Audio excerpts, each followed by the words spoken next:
Hello বন্ধুরা, কেমন আছো তোমরা সবাই? আশা করি তোমরা সবাই ভালো আছো। ভগবানের কৃপায় যে যেখানে আছো ভালো থেকো, সুস্থ থেকো, এই কামনাই করি। মামনের মনের কথাতে তোমাদের সকলকে সুস্বাগতম। আমিও খুব ভালো আছি। আবার আরেকটি নতুন কন্ট্রোভার্সিয়াল ভিডিও নিয়ে তোমাদের সামনে চলে এসেছি। আজকে 1 মে, অর্থাৎ শ্রমিক দিবস। তাই সেই জন্য আমি সমস্ত শ্রমিকদেরকে এবং সমস্ত যে যে কাজেই নিযুক্ত থাকুন সবাইকে তার শ্রমিক দিবস উপলক্ষে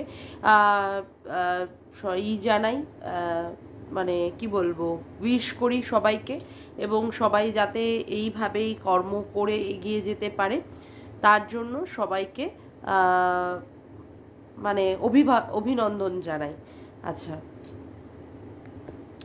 কালকে ল্যাটার ইনস্টা থেকে একটা ভিডিও রিভিল হয়েছে। সেই ভিডিওটা কিসের? সেই ভিডিওটা ওর নিজের সংক্রান্ত কিছু কথা বলেছে, তবে ওই ভিডিওটাতে ও কোনো মুখ দেখায়নি। কিছু মানে কথার মাধ্যমে ওর ব্যক্তিগত কিছু কথা বলেছে। কি কথা বলেছে না, সঙ্গীতা দি, সমাজকর্মী দিদি, ওর নামে হয়তো কিছু মানে থানায় কেস টেস করেছে, সেই ক্ষেত্রে হয়তো থানা থেকে ওকে ডাকা হচ্ছে। এবং সেই সংক্রান্ত ও অনেকটা বড় একটা 5-6 মিনিটের একটা ভিডিও দিয়েছে। যে ভিডিওর মোদ্দা কথা হলো 7 মাস ধরে ও যে মেয়েটির সাথে সম্পর্কে যুক্ত, সে মেয়েটিও ওর সাথে এখন ধোঁকা দিচ্ছে। এই ছিল ওর কপালে। ও এখন ভাবছে যে ওর জন্য ওর মা বাবাকেও হয়তো থানায় ডাকতে হতে, মানে থানায় ডাকবে, সেটাও চাইছে না। এই যে এখন এইরকম যে মানসিক পরিস্থিতি, এই মানসিক পরিস্থিতিও আর নিতে পারছে না। এই অবস্থায় ও যদি কোনো রকমের সুইসাইড বা অন্য রকম কোনো অ্যাটেম্প নেয়, হ্যাঁ, তাহলে কি হতে পারে। তারপরে মানে যাই হোক, এটা মানে ভাটের কিছু বকেছে। তারপরেই দেখলাম আমাদের দালাল দিদির ওখানে, দালাল দিদিও এই নিয়ে ভিডিও করেছে। ভিডিও কি করেছে? ভিডিও এখন দালাল দিদিকে বলতে হচ্ছে যে দালাল দিদি কি মানে দালাল দিদি বলছে ল্যাটাকে যে কি করে ল্যাটা একটা বাড়ি থেকে বউকে ভাগিয়ে নিয়ে আসলো। যতই বউটার সাথে, তার স্বামীর সাথে সম্পর্ক ভালো নাই থাকতে পারতো, সেইখানে ও মাঝখান থেকে ঢুকে গিয়ে কি করে ওর বউটাকে বের করে নিয়ে আসলো, ওই বউটাকে। আজকে ওই বউটা যদিও সংসারের মধ্যে যদি ওর সম্মানটা না পায় বা ওর স্বামীর কাছ থেকেও ভালোবাসা না পায়, সেক্ষেত্রে তো ওর বাড়ির গার্জেনরা ছিল, তারা তাদের কথাবার্তার মাধ্যমে সেই ব্যাপারটাকে সর্ট আউট করে নিতে পারতো। সেখানে ল্যাটা কেন ঢুকলো? ল্যাটার তো ঢোকা উচিত ছিল না। তারপরে গিয়ে বলল ল্যাটারও অনেক দোষ আছে। ল্যাটা 3-4 বার বিয়ে করেছে, করার পরেও তারপরেও আবার এই গামলার মতো মহিলার সাথে সম্পর্ক রেখেছে। এখন এই ক্ষেত্রে দোষ দিয়েছে কিকে? সম্পূর্ণভাবে ল্যাটাকে দোষ দিয়েছে। ল্যাটাকে দোষ দিয়ে সে ভালোই বুঝিয়ে দিয়েছে। এবং যে কথাটা বারংবার বলার চেষ্টা করছে, ল্যাটা বলেছে 7 মাস নাকি ওদের মধ্যে সম্পর্ক ছিল, আর বাকি এখন 2 মাস নাকি ওদের মধ্যে সম্পর্ক নেই। আচ্ছা, ওরা যে তীর্থে গেছিল, ওরা যে এই মানে ওই বেনারস বা অযোধ্যাতে গেছিল, এটা তো মার্চ মাসে না? যতদূর সম্ভব 18 বা 20 মার্চ, 20 মার্চ ওদের ব্লগ এসেছে। সেই মার্চ থেকে আজকে গিয়ে এপ্রিল, না এপ্রিল শেষ হয়ে গিয়ে আজকে হচ্ছে মে। জাস্ট মানে একটা মাসেরও হয়নি, একটা মাস যদিও বা পুরোপুরি ধরেনি। তাহলে এই দালাল দিদি বারে বারে 2 মাস 2 মাস 2 মাস 2 মাস কেন করছে? 2 মাস তো নয়, 1 মাসের গ্যাপ। এবার এই 1 মাসের গ্যাপটাও আদৌ গ্যাপ কি না, সেটাই আমার মনের মধ্যে সন্দেহ। কারণ এই জাস্ট রবিবারে ঘটে যাওয়া একটা লাইভে আমরা গামলাকে এবং ল্যাটাকে একজনের চ্যানেল থেকে উঠতে দেখেছি না, যে তার স্ট্রিম লাইভ চলছিল, সেখানে ল্যাটা নিজে উঠেছিল। তারপরে ল্যাটা সেখানে মুখ দেখায়নি, তার মানে বেশিক্ষণ ছিল না, হয়তো 5-7 মিনিট থেকেই নেমে গেছে। এবং তারপরে গামলাও আবার উঠেছিল। সম্পর্ক যদি নাই থাকে তাহলে একজনের স্ট্রিম লাইভ থেকে পরপর করে এইভাবে ওঠে কি করে? আর কারোর যদি কেউ যদি বলে যে তার সাথে তার সম্পর্কের একটা মনোমালিন্য চলছে, সম্পর্কের একটা বাজে একটা খারাপ সিচুয়েশন চলছে, তাহলে একটা স্ট্রিম লাইভ হবে, সেখানে মাটা তার ছেলেটাকে পাবে কি পাবে না, তাই নিয়ে তার বয়ফ্রেন্ডের তো কোনো মাথা ঘামানোর কোনো দরকার নেই। সেখানে বয়ফ্রেন্ডও স্ট্রিম লাইভে উঠছে। এতে করে কি প্রমাণিত হয় যে তার সাথে গামলার বা বা গামলার সাথে ল্যাটার সম্পর্ক নেই, মানে আমি অবাক কাণ্ড। এই যে আমাদের ঘোড়ামুখী কী সব যুক্তি নিয়ে আমাদেরকে বোঝাতে বসে যায় ঠিক বুঝি না। এরপরে কি হলো, কালকে রাত্রের ভিডিওটা শেষ হওয়ার সাথে সাথেই ল্যাটাকে দেখা গেল এতদিন পরে আবার সেই ঘোড়ামুখীর ওখানটায় কমেন্ট করেছে। ভালো কথা, কমেন্ট করে সে বুঝিয়ে দিয়েছে যে এই যে আজকে যে সমস্ত কাজ কারবারগুলো ল্যাটা করেছে গামলার সাথে মিলিত হবে, সেখানে কোথাও না কোথাও এই ঘোড়ামুখী অবশ্যই যুক্ত রয়েছে। যদি যুক্ত না থাকতো তাহলে ঘোড়ামুখীর কমেন্ট বক্সে গিয়ে কিন্তু কমেন্ট করতো না। আজকে কমেন্টটা করার এটাই উদ্দেশ্য যে আজকে সিচুয়েশান তৈরি হয়েছে ল্যাটার বা গামলার যে সমস্ত করছে, বা আজকে ওই বৎকন্যা মেয়েটির যে সমস্তগুলো রিভিল হচ্ছে, আমি ওই অবশ্য মেয়েটির ব্যাপার নিয়ে আসবো, যে সমস্ত কথাগুলো রিভিল হচ্ছে বা ছবি রিভিল হচ্ছে বা অমুক হচ্ছে তমুক হচ্ছে, এই সমস্ত পিছনে এদের পুরোটাই প্রি প্ল্যান। যেমন রয়েছে এর পিছনে ঘোড়া, তেমন রয়েছে গামলা, তেমন রয়েছে ল্যাটা। এবং সেক্ষেত্রে শোনা যাচ্ছে 2,60,000 টাকা নাকি গামলার থেকে ওই মেয়েটি পেয়েছে, মানে ওই বৎকন্যা মেয়েটা। তাহলে যে কথাটা মানে কি ওড়ে আকাশ, মানে বাতাসে ওড়ে, সেই কথাটা যেটা রটে সেটার কিছুটার তো বটে, না বটে হলে তো হয় না। তার মানে কি চাইছে গামলা, চাইছে যাতে করে সন্দীপের ক্যারেক্টারটাকে লেস করা যায়, সন্দীপের ক্যারেক্টারটাকে যাতে করে লুজ করে, ছোট করে, খাটো করে, যাতে করে বাচ্চাটাকে এইভাবে নিয়ে আসা যায়। মা পরকিয়া করছে, বাচ্চার মা পরকিয়া করছে, সেক্ষেত্রে যদি বাচ্চার বাবাকেও দেখিয়ে দেওয়া যায় যে সেও পরকিয়ার মতো জিনিসে যুক্ত রয়েছে, তাহলে তো সোনাই সোহাগা। আর এক্ষেত্রে কে কি করতে পারবে, এক্ষেত্রে একমাত্র কাজ করতে পারবে কে, দালাল দিদি। আচ্ছা, এবার আসি কিছু কিছু কথায়।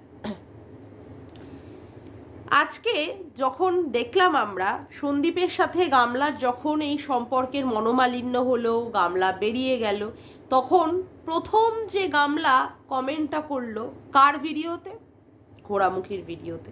ভালো কথা। তারপরে কি হলো, তারপরে সন্দীপকে নিয়ে কোনো একটি মেয়ের নাম করা হচ্ছে যে আসানসোলে একজন ভিউয়ার্সের সাথে সন্দীপ দেখা করতে গিয়েছিল, সেইখানে সেই মেয়েটিকে মানে বলা হচ্ছে মেয়েটি নাকি মলেস্ট হয়েছে। তা মলেস্ট যদি মেয়েটি হয়েই থাকে তাহলে তো আমাদের আইন আদালত আছে, আমরা আমাদের কোনো মেয়ের ক্ষেত্রে এখানে যদি তার নিজস্ব যদি সম্মানহানি হয় বা তার চরিত্রের উপরে যদি কেউ কোনো রকমের যদি নোংরামি পানা লাগিয়ে দেয়, নোংরা তার গায়ের মধ্যে ঢাব্বা লাগায়, তাহলে কি সে ইউটিউবে আসবে? আর বেছে বেছে কিনা কারোর কাছে গেল না, সেখানে গেল কিনা ঘোড়ার কাছে। এটাই তো অবাক করা কাণ্ড। সেখানে মেয়েটি বিচার পাওয়ার জন্য কোনো আইনের দ্বারস্থ হলো না, কোনো থানায় গেল না, কোনো উকিল ধরলো না, কোনো বিচারালয়ে গেল না, আসলো কার কাছে না, বেছে বেছে কার কাছে আসলো, বেছে বেছে এই দালাল দিদির কাছে আসলো, এই ঘোড়ামুখী দালালের কাছে। সেখানে নাকি যা কথা হয়েছিল সন্দীপের সাথে আর ওই মেয়েটির, সেই কথোপকথনের কল রেকর্ডিংগুলো এই মেয়েটিকে দিয়ে দিয়েছে। কবে কোন তারিখে তারা কিভাবে ইন্টিমেট করেছে, কোন তারিখে তারা ফোনে অনেকক্ষণ ঘন্টার পর ঘন্টা কথা বলেছে, এই সমস্ত কিছু। তা আমি বলি যে সব কিছু বলার ক্ষেত্রে বা কারোর একটা মানে সমস্যা হলে, পরকীয়া সংক্রান্ত সমস্যা হলে সে তার দিদিকে ফোন করবে, কেউ আবার সেখানে গিয়ে মেসেজ করে দিচ্ছে। যেমন আমরা দেখেছি যখন মন্দিরা আর সোমনাথের মধ্যে এই ধরনের পরকীয়া সংক্রান্ত ঝামেলা হচ্ছে, তখন মন্দিরাও কি করেছে, মন্দিরাও তখন এই দিদিকেই ফোন করেছে, এই দালাল দিদিকে দিয়ে ফোন করিয়ে দালাল দিদিকে ডেকে নিয়েছে। আবার যখন এই গামলার ক্ষেত্রে তার স্বামীর সাথে পরকীয়া সংক্রান্ত সমস্যা হয়েছে, ঠিক সেই সময় গামলাকে কোথায় গিয়ে কমেন্ট করতে হয়েছে, কমেন্ট করতে হয়েছে হচ্ছে এই ঘোড়ামুখী দালালের কমেন্ট বক্সে। আবার কি হয়েছে, আবার এখন যখন ল্যাটা যখন কোনো দিক থেকে হয়তো আইনি সংক্রান্ত ব্যাপার নিয়ে যখন একটা সমস্যায় পড়েছে, আবার সেখানে কমেন্ট কোথায় করতে আসতে হচ্ছে, দালাল দিদি। তাহলে কি দালাল দিদি সত্যিই নিরপেক্ষ? আমাদের কি মেনে নিতে হবে দালাল দিদি সত্যিই নিরপেক্ষ? দালাল দিদির কোনো অন্যায় নেই, দালাল দিদি শুধুমাত্র ভিডিও করে সৎভাবে, আর যেইগুলো ভিডিওতে দেখা যায় শুধু সেইগুলোই। এত কিছু ইনসিডেন্ট আছে, এত কিছু প্রমাণ আছে, সেক্ষেত্রে কি আমরা শুধু ধরেই নেব যে দালাল দিদির কোনো দোষ নেই? দালাল দিদি একদম নিরপেক্ষভাবে ভিডিও করে, নিরপেক্ষ বিচার করে। সবার আগে এই কথা বলবো যে আজকে এই দালাল দিদিকে দিয়ে সবাই কি চায়, যারা পরকীয়া করে তারা চায় পরকীয়ারত যে সমস্ত মহিলারা আছে তাদের কিছুটা হলেও দোষের দিকটা যদি মানে দোষ তো তারা করেই, দোষের দিকটাকে লঘু করার জন্য তাদের স্বামীদেরকে চরম অপমানিত যদি কেউ করতে পারে একমাত্রই দালাল দিদি। এই দালাল দিদিকে ধরলেই পরকীয়ারত মহিলারা তারা কি করতে পারবে, তারা তাদের স্বার্থটাকে চরিতার্থ করতে পারবে, অর্থাৎ তাদের স্বামীদেরকে কি করতে পারবে, স্বামীদের ক্যারেক্টারটাকে লুজ করতে পারবে একমাত্রই দালাল দিদি। এখন ব্যাপার হচ্ছে আরশ কি করেছে, আরশ তার ভিডিওতে ওই মেয়েটির সমস্ত কিছু মানে বায়োডাটা থেকে শুরু করে history, geography, economics, physics, chemistry, biology, maths সব তুলে তুলে ধরছে। এখন দালাল দিদির প্রচণ্ড পরিমাণে জ্বালা লেগে গেছে। মেয়েটির নাম তো সে নেয়নি, মেয়েটির কোনো কিছুই সে রিভিল করেনি। গানের মাধ্যমে যে তুমি অমুক কন্যা, তুমি অমুক অনন্যা, এইভাবে যে মেয়েটির নাম বলেই দিয়েছে পরিষ্কারভাবে যে মেয়েটির নাম বৎকন্যা, হ্যাঁ, সেটি সে কি করছে, সুন্দরভাবে সরিয়ে বা কাটিয়ে দেওয়ার চেষ্টা করছে। এখন বলছে এই যে মেয়েটির যে মুখটা যে রিভিল হলো, সেই মুখটা রিভিল করার ক্ষেত্রে কি হতে পারে, কেস হতে পারে। এখন আরশ থাকে কোথায়, আরশ থাকে হচ্ছে বাংলাদেশে। যদি বা আরশের সঙ্গে না ওরা এঁটে উঠতে পারে, কিন্তু এই আরশ কার কাছ থেকে এই সমস্ত ফটোগুলো পাচ্ছে, না সন্দীপের কাছ থেকে। তার সন্দীপের সাথে সম্পর্কে থাকার জন্যই আরশ এই ছবিগুলো রিভিল করতে পারছে। তার জন্যই মেয়েটা কি করবে, মেয়েটা আবার এই সন্দীপের নামে কি করতে পারে, কেস করতে পারে। অলরেডি সন্দীপের বউ 4-5টা কেস করে দিয়েছে। বলছি শোন, কি হবে না হবে সেটা তো ভবিষ্যতের ব্যাপার, তাই না? আজকে সন্দীপের এগেনস্টে হয়তো ওর বউ 4-5টা কেস করে দিয়েছে, ঠিক আছে, এবং সেক্ষেত্রে ও এখনো লড়াই করছে। তা আমি বলি ওই মেয়েটি বা যখন মলেস্ট হয়েছিল তখন ওই মেয়েটি বা কেন থানায় বা কোর্টে মুভ করেনি, কেন বেছে বেছে তোর কাছেই আসলো মেয়েটি, মেয়েটি বেছে বেছে তোর কাছেই বা কি করে আসলো, আর মেয়েটির ফোন মানে তোর সঙ্গে যোগাযোগ করলোই বা কি করে, কারণ মেয়েটির তো কোনো ভিডিও মানে কোনো চ্যানেল নেই, তাহলে মেয়েটি কি করে তোর সাথে যোগাযোগ করলো, কি করেই বা তুই এইভাবে কথাগুলোকে তুলে ধরলি, কি করেই বা তুলে ধরলি? আর যদিও বা সন্দীপ ফেঁসে যায়, তুইও কোনো অংশে কিছু কম ফাঁসবি না, কারণ এই ঘটনাটা যেগুলো তুই বলছিস সন্দীপের ক্যারেক্টারের সম্পর্কে, যদি পুরোটাও সত্যি না হয়ে থাকে, আমরা তো অবশ্যই বিশ্বাস করি যেটা সত্যি না, তাহলে কিন্তু তুইও ফাঁসবি, তোর বাড়িতে আবার আর একটা কেস ঢুকতে চলেছে, তুই খুব তাড়াতাড়ি সেটা পাবি।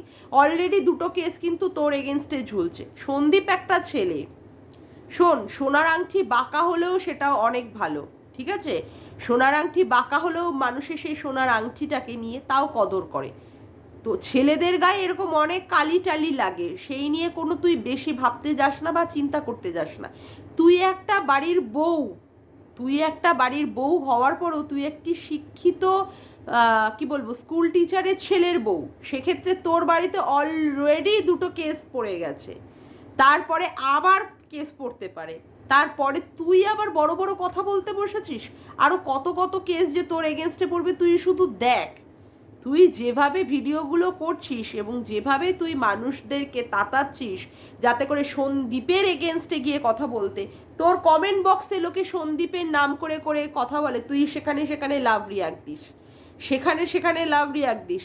কোনো একটি ভিউয়ার্স তোর ওখানে কমেন্ট করেছিল যে সন্দীপের গাড়িটা যখন আসানসোলে এসেছিল তখন সন্দীপকে তারা ইচ্ছা করে চাইছিল কি ওখানে ঢিল ছুঁড়ে মারি, তুই সেখানে পর্যন্ত লাভ রিয়াক্ট দিয়ে সেই কমেন্টটাকে পর্যন্ত ডিলিট করেছিলিস পরবর্তীকালে, কারণ সেটা নিয়ে রিম্পা ভিডিওটা নামিয়ে ফেলেছিল। তুই আবার বড় বড় কথা বলছিস যে সন্দীপের কি হবে, সন্দীপ বাছাধন বুঝে নেবে, সন্দীপ কি বুঝবে না বুঝবে সেটা ছেড়ে দে না, তুই তোরটা নিজেরটা নিয়ে ভাব।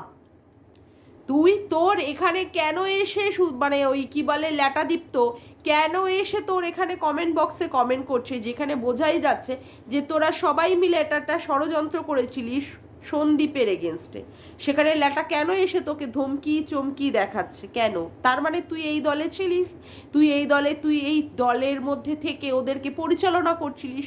এখন ওরা যদি কেউ ফেঁসে যায় তাহলে কি ভাবছিস তোকেও ছেড়ে দেওয়া হবে, তোর নামটা নেওয়া হবে না? বোকামি করছিস তুই, বড্ড বেশি ভুল করে ফেলছিস, বড্ড বেশি ভুল করে ফেলছিস। আজকে তুই সন্দীপের এগেনস্টে কথা বলছিস যে সন্দীপের কি হবে না হবে, ঠিক আছে, সন্দীপেরটা সন্দীপ বুঝে নেবে, তুই আগে তোর নিজেরটা বোঝ। তোর এগেনস্টে যে আরো কত কত মামলা হতে পারে সেটা নিয়ে তুই বোঝ। বড় বড় ডায়লগ দিতে চলে আসিস। আর এটা তো সত্যি কথা যে ইউটিউবটা কোনো বিচারালয় নয়। কেন সবাই তোর কাছেই বিচার পেতে আসে বলতো? এই মন্দিরা তোর কাছে বিচার পেতে এসেছিল, এই গামলা তোর কাছে বিচার পেতে এসেছে, তারপরে কথা হচ্ছে এই ফোকলাও পর্যন্ত তোর কাছে এসে কমেন্ট করে বিচারের আশায় এসছে। কেন সবাই তোর কাছেই বা কেন আসে? এটাই তো বুঝে পাই না। যত কিছু নোংরাকে প্রমোট করা সব কিছু হয় তোর চ্যানেল দিয়ে, তারপরেও তুই আবার অন্য লোকের চ্যানেলকে বলি ডাস্টবিন।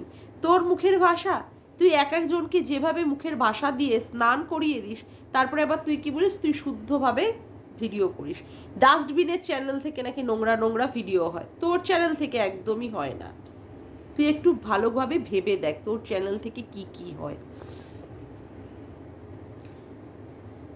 যাকগে, আজকের মতো ভিডিওটা আমি এখানেই শেষ করলাম। আমার ভিডিওটা যদি তোমাদের ভালো লেগে থাকে তবে অবশ্যই একটি লাইক করো, কমেন্ট করো, শেয়ার করো, চ্যানেলটিকে বেশি বেশি করে সাবস্ক্রাইব করে রেখো, আর অল নোটিফিকেশান বেলটিকে অন করে রেখো এরকম নতুন নতুন ভিডিও পাওয়ার জন্য। আজকের মতো আসি বন্ধুরা, আবার দেখা হচ্ছে একটি নতুন ভিডিওর সাথে। Bye, tata.